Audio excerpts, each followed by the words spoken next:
नमस्कार, मैं हूं सिरांधा और आप देख रहे हैं कुछ तो है। क्या आप सोच सकते हैं कि आप किसी मंदिर में जाएं और आपके सामने कुछ खूंखार जानवर खड़े हों, वो भगवान के दरबार में सिर झुकाएं, मंदिर में प्रसाद का भोग लगाएं और अचानक कहीं गायब भी हो जाएं? आज हम आपको देश के ऐसे ही मंदिर में ले चलेंगे जहां इस चमत्कार का दावा रोज हो रहा है। लोग कहते हैं कि इंसानी आबादी के बीच वो खूंखार जानवर ना जाने कहां से प्रकट हो जाते हैं और मंदिर में आरती के बाद अचानक गायब भी हो जाते हैं। भगवान के उस दरबार के बारे में देश की बहुत बड़ी आबादी कुछ नहीं जानती, लेकिन जो जानते हैं वो आज भी इस रहस्य का जवाब तलाश रहे हैं। यकीन नहीं होता, लेकिन एक नहीं, दो नहीं, बल्कि मंदिर में आने वाले हजारों लोगों को इस दावे पर पूरा भरोसा है।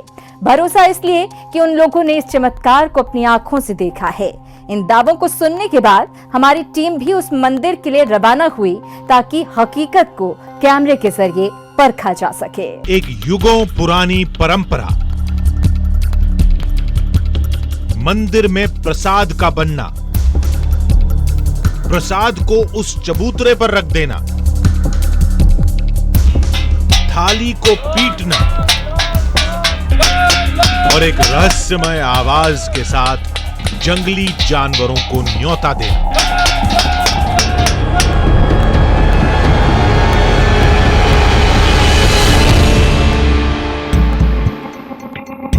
और फिर उन खूंखार सियारों का इंतजार। कुछ ऐसे सियार जो आसपास कहीं नहीं दिखते, लेकिन रोज दोपहर के 12 और शाम के 6 बजते ही न जाने कहां से प्रकट हो जाते हैं। दावा सच्चा है या झूठा हम नहीं जानते, बस इतना जानते थे कि जो भी है दिलचस्प है। इसलिए हम निकल पड़े दिल्ली से 1200 किलोमीटर दूर देश के सफेद रेगिस्तान कच्छ की ओर। उस मंदिर तक पहुंचने के लिए हमें कच्छ के रेगिस्तान को पार करना था और पहुंचना था कच्छ के वीराने में मौजूद एक ऊंची पहाड़ी पर जिसका नाम है काला डूंगर। आपने अपनी जिंदगी में खूब समुद्र देखे होंगे, लेकिन नमक की ऐसी चादर पहले कभी नहीं देखी होगी। नमस्कार, मेरा नाम सुहेल है और इस सफेद चादर को आप देखकर समझ गए होंगे कि हम मौजूद हैं गुजरात के ग्रेट रन ऑफ कच्छ में। ये ज़मीन खास है, यहाँ के लोग खास हैं और उतनी ही खास हैं इस ज़मीन से जुड़ी कहानियाँ। आज हम आपको एक ऐसी ही कहानी सुनाने वाले हैं, लेकिन उससे पहले जरा इस सफ़ेद चादर का रहस्य समझ लीजिए। कच्छ का रण, सफेद चादर में लिपटा एक खूबसूरत रेगिस्तान। कहते हैं एक जमाने में ये पूरा इलाका समंदर में डूबा हुआ था, लेकिन सदियों पहले यहां आए भूकंप की वजह से सब कुछ बदल गया। जमीन के अंदर बड़े बदलाव हुए, समुद्र तल नीचे चला गया और यह इलाका एक पठार बनकर सामने आया। नतीजा यह हुआ कि समंदर की लहरें यहां से मीलों दूर चली गईं और पूरा इलाका एक नमकीन रेगिस्तान बनकर रह गया। यानी जमीन पर दिखने वाली ये सफेद चादर वो नमक है जिसे पानी की लहरें यहीं छोड़कर चली गईं। ये सफेद चादर जो आज रन ऑफ कच्छ की पहचान है, लेकिन उतनी ही पहचान है काला डूंगर। वो काला डूंगर जहां पर सियार आते हैं, मांस भक्षी सियार जो वहां आकर प्रसाद ग्रहण करते हैं। ऐसा मुमकिन है या नामुमकिन है, यह हमें नहीं पता और तब तक पता भी नहीं चलेगा जब तक हम उस काला डूंगर के मंदिर तक पहुंच न जाएं, जिसे काली पहाड़ी भी कहते हैं। इसका जिक्र पुराणों में भी हुआ है और रिश्ता देवताओं के गुरु भगवान दत्तात्रेय से है। मान्यता है कि सतयुग में भगवान दत्तात्रेय इस पहाड़ी पर आए थे, इसी पहाड़ी पर तप किया था और जाते जाते इस इलाके को एक वरदान दिया था। वरदान से चमत्कार हुआ और इस रेगिस्तान के बीच कुछ इलाके हरे भरे हो गए। ज्यादातर इलाकों में इंसानी आबादी बस गई। वो पहाड़ी जहां भगवान दत्तात्रेय ने तप किया था, वहां आज एक भव्य मंदिर है और उसी मंदिर में सदियों बाद भी भगवान का चमत्कार कायम है। देर के सफर के बाद हम भी उस मंदिर तक पहुंच गए। भगवान दत्तात्रेय यानी ब्रह्मा, विष्णु और महेश तीनों का एक रूप। भगवान ब्रह्मा, विष्णु और महेश को अगर आप एक साथ देखना चाहते हैं तो आपको दर्शन करने होंगे गुरु दत्तात्रेय के। हम काला डूंगर के उस मंदिर में पहुंच चुके हैं जिसके बारे में मान्यता है कि 4 युगों से यहाँ पर ये मंदिर मौजूद है, क्योंकि भगवान दत्तात्रेय ने यहाँ पर तपस्या की थी और इसी वजह से यहाँ पर वो मंदिर बना। और इसी मंदिर से जुड़ी कहानी है उन सियारों की जो रोज यहाँ पर आते हैं। मंदिर में भगवान का चमत्कार दिन में 2 बार ही होता है, वो भी तय वक्त पर ही होता है। आज के चमत्कार का हमें भी इंतजार था, लेकिन उससे पहले जरूरी था भगवान दत्तात्रेय की कहानी को समझना। युगों पहले भगवान दत्तात्रेय इसी पहाड़ी पर साधना में लीन थे। तभी एक सियार भगवान के पास पहुंचा।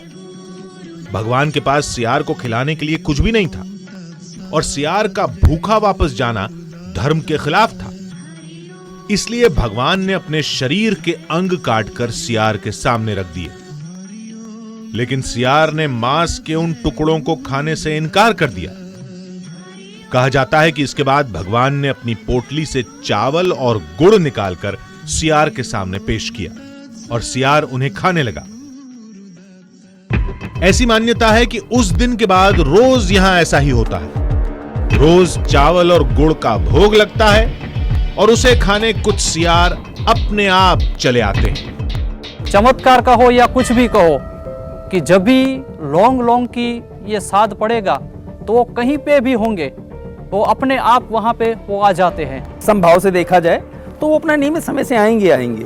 जब घंटे की ध्वनि होगी तो निश्चित आएंगे भोग लेने के लिए। ये सिर्फ एक कहानी है, कहीं कुछ हकीकत नहीं। कहानी नहीं, हकीकत है। आप खुद को देखो, दिल्ली आते, हम दिल्ली देखते हैं। क्या करते हैं आके? यहाँ आके प्रसाद खा के चले जाते हैं। अच्छा, ये आ रहा है। हमें यकीन दिलाने के लिए यहाँ के लोगों ने हमें कुछ तस्वीरें दिखाई। मोबाइल से ली गई कुछ तस्वीरें जिसमें वाकई कुछ सियार दिखाई दे रहे थे, लेकिन ये सब कुछ हम अपनी आंखों से देखना चाहते थे। शाम ढल रही थी। कुछ ही देर बाद मंदिर में आरती का वक्त हो गया। हमें बताया गया कि आरती के ठीक बाद सियारों के लिए प्रसाद रखा जाएगा और मंदिर का एक कर्मचारी प्रसाद लेकर निकल पड़ा। ये प्रसाद तैयार है, लेके जा रहे हैं उसी जगह पे जहां पर लौंग आते हैं, सियार आते हैं। इस बार आएंगे या नहीं पता नहीं। बड़ी सी थाली में प्रसाद लेकर वो कर्मचारी पास में बने एक चबूतरे के पास पहुंच गया। तो अभी सियार आएंगे? हाँ, आएंगे। तो हम डाल रहे हैं, देखते हैं सियार आते हैं या नहीं। अंधेरे का टाइम है। ये देखिए, ये प्रसाद डाल दिया गया है। क्या है प्रसाद में? ये चावल है, मीठा चावल।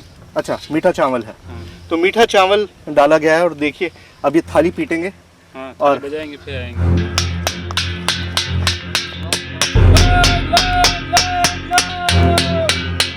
लौंग लौंग की आवाज लगाई जा रही है। शाम का वक्त है, बिल्कुल अंधेरा हो गया है। क्यों लगाते हैं लौंग लौंग की आवाज?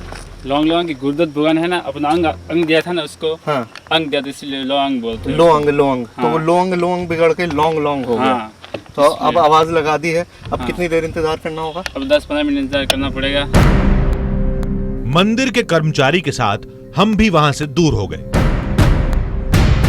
और एक ऊंची चट्टान पर इंतजार करते रहे। सियार नहीं है, ये जंगली सुअर है। जंगली सुअर हो सकता है ये हायना हो, लकड़बग्गा हो। लकड़बग्गा भी इसी साइज में होता है, काफ़ी बड़ा होता है। तो हमने जो छोटा कैमरा लगाया है, गोप्रो कैमरा वहाँ पे लगाया हुआ है, उसकी फुटेज को जब हम देखेंगे तब पता चलेगा कि असल में ये कौन से जानवर है।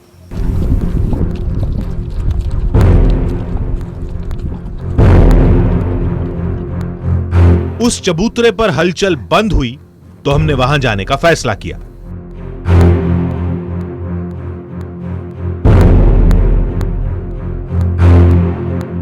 खाना देखिए, यहाँ पर अभी आपके सामने बहुत सारा खाना डाला गया था। वो खाना सियारों के लिए डाला गया था, लेकिन सियारों को शायद मौका ही नहीं लगा। खाना डालते ही अगले 2 मिनट में बहुत सारे जंगली सुअर यहाँ पर आ गए और सारा खाना ख़त्म हो गया। तो जब खाना ख़त्म हो गया तो अब जाहिर है सियार यहाँ नहीं आएंगे, क्योंकि जब बचा ही नहीं उनके खाने के लिए तो वो यहाँ आकर करेंगे क्या। तो ये सारा प्रोसेस अब हर रोज होता है, तो हम भी यहाँ पर रुकेंगे, इसी मंदिर में हम इंतजार करेंगे और देखेंगे कि जंगल में कुछ हलचल सुनाई दी। ऐसा लगा जैसे वहां कोई है। तभी हमें कुछ दिखा। आप देख रहे हैं कुछ तो है।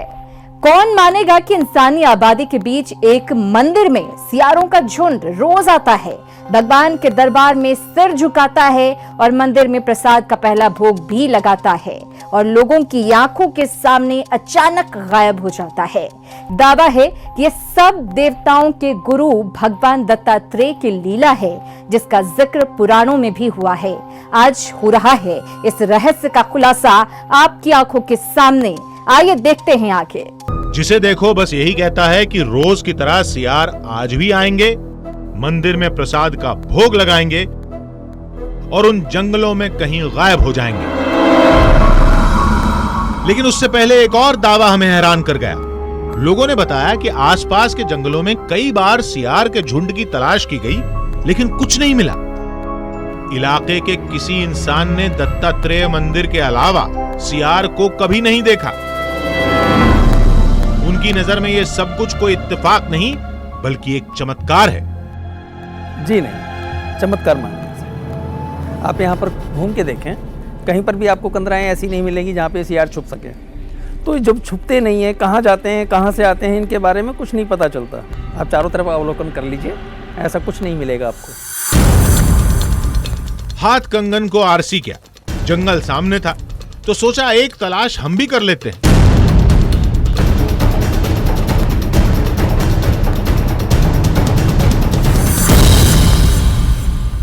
बहुत ज़्यादा कांटे हैं इस जंगल में, पूरा सूखा हुआ जंगल है। और सबसे बड़ी बात यह है कि इस कच्छ के पूरे एरिया में आपको सिर्फ यही एक ऐसी जगह है जो हरी मिलेगी। अब हरी वो भले कांटों से ही है, लेकिन यही जगह है जहाँ पर कुछ हरियाली है। हम इस जंगल में अंदर जाकर कोशिश करते हैं कि हम सियारों को देख पाते हैं या नहीं। इस कांटों भरे रास्ते पर हम बढ़ते रहे, सियार के होने की हर मुमकिन जगह को खंगालते रहे। ये जो पूरा लैंडस्केप आप देख रहे हैं, ये बहुत नीची झाड़ियाँ, ऐसे ही एरिया में, ऐसे ही इलाकों में सियार अमूमन छुपते हैं, क्योंकि उनको बहुत छोटी झाड़ियों में अपनी गुफाएं, छोटी छोटी गुफाएं बनाते हैं, जिसमें पूरा पूरा परिवार रहता है। हम बहुत अंदर तक उतर आए हैं, लेकिन हमको सियार नहीं दिखाई दिए हैं। बातों बातों में दोपहर के प्रसाद का वक्त हो चला और हमें जल्दी से जल्दी मंदिर पहुंचना था। मंदिर पहुंचे तो प्रसाद की तैयारी तेजी से चल रही थी। ये देखिए, यहाँ पर ये मीठे राइस बन रहे हैं। तो राइस तैयार हो गया। राइस के अंदर अब गुड़ डाला जा रहा है उसको मीठा करने के लिए।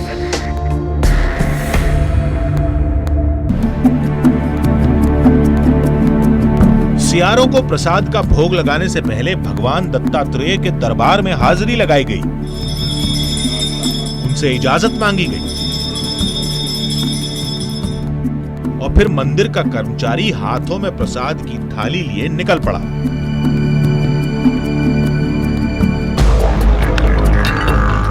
सियारों का इंतजार करने हमारी टीम को दूर जाना होगा, लेकिन उससे पहले हमने इस चबूतरे पर अपना गोप्रो कैमरा छोड़ दिया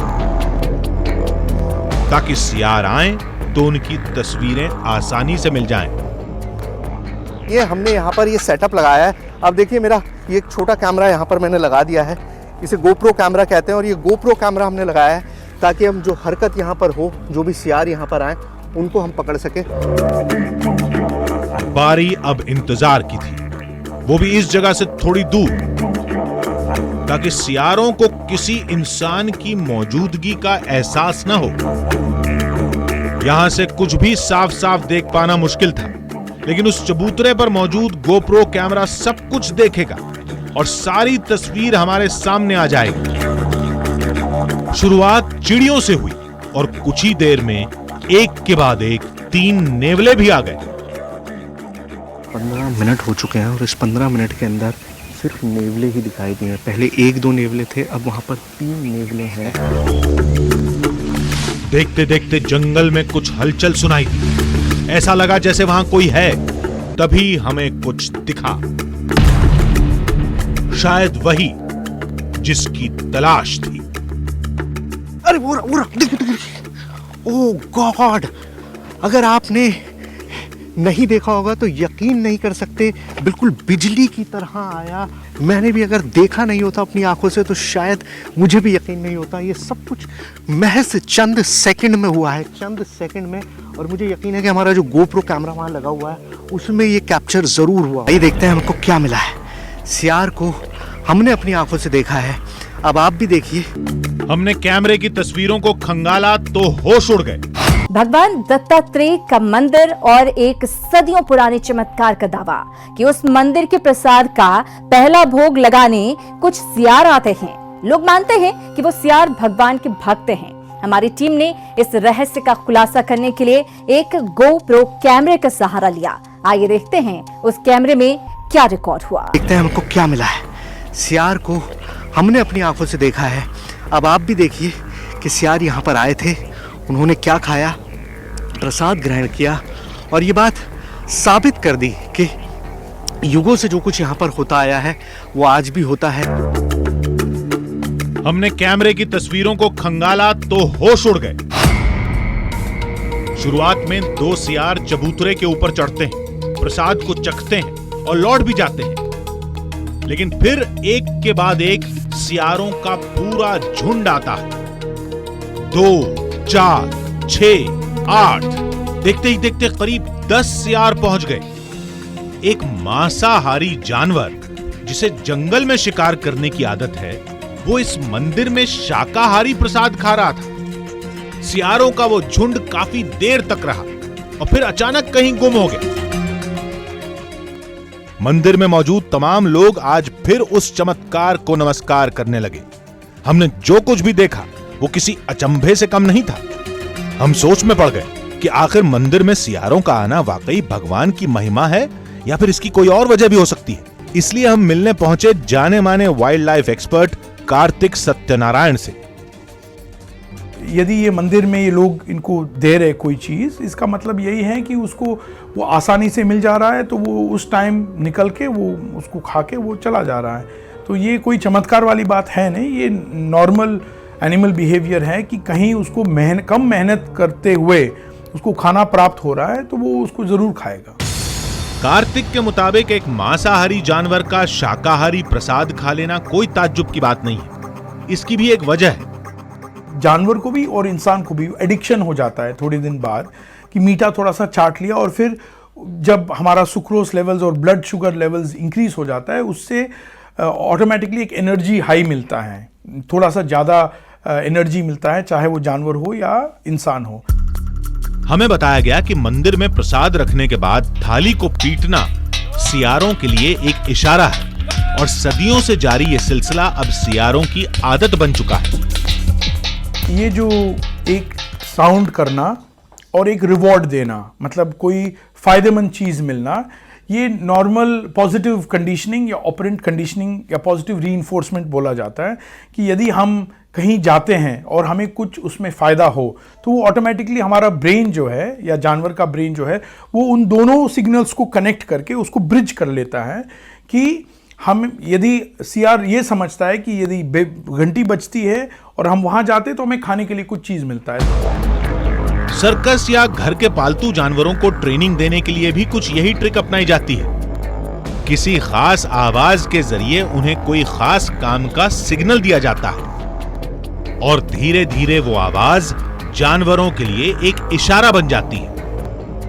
जानकारों की भाषा में इसे जानवरों की ऑपरेंट कंडीशनिंग भी कहते हैं। और शायद ऐसा ही कुछ काला डूंगर के सियारों के साथ भी है, जो हर रोज तय वक्त पर थाली की आवाज सुनते हैं और भोजन की तलाश में यहां आ जाते हैं।